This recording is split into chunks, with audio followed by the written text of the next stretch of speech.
మన ఒత్తిడిని కుక్కలు గుర్తుపట్టగలవా?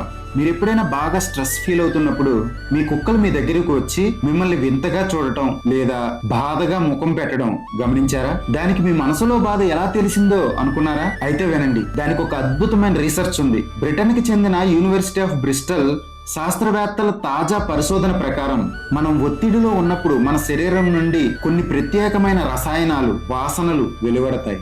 మనుషుల కంటే దాదాపు 10,000 రెట్లు ఎక్కువ స్మెల్లింగ్ పవర్ ఉన్న కుక్కలు మన చెమట, ఉచ్ఛ్వాస నిశ్వాసలు అంటే బ్రీతింగ్ ద్వారా ఆ ఒత్తిడి వాసనను పసిగట్టేస్తాయి. ఈ రీసెర్చ్ లో షాకింగ్ నిజం బయటపడింది. మన ఒత్తిడి వాసన కుక్కల మెదడుపై తీవ్ర ప్రభావం చూపిస్తుంది. మనుషులు హ్యాపీగా ఉన్నప్పటి వాసనను, స్ట్రెస్ లో ఉన్నప్పుడు విడుదలయ్యే వాసనను కుక్కలకు చూపించినప్పుడు ఒత్తిడి వాసన చూసిన కుక్కలు చాలా నిరాశకు లోనయ్యాయి. అవి కొత్త విషయాలు నేర్చుకోవడానికి ఆసక్తి చూపించకుండా పెసిమిస్టిక్ అంటే నిరాశావాద మూడ్లోకి వెళ్ళిపోయాయి. అంటే మీ ఒత్తిడి కేవలం మిమ్మల్ని మాత్రమే కాదు, మీ పెంపుడు కుక్కలను కూడా బాధ పెడుతుంది. వాటికి మీతో ఉన్న ఒక ఎమోషనల్ కనెక్షన్ వల్ల మీ చుట్టూ ఉన్న నెగిటివ్ వైబ్ ని అవి కూడా ఓన్ చేసుకుంటాయి. దీన్నే ఎమోషనల్ కాంటాజీ అని అంటారు. కాబట్టి మీ కుక్కలు హ్యాపీగా ఉండాలంటే మీరు కూడా స్ట్రెస్ ఫ్రీగా హ్యాపీగా ఉండాలి.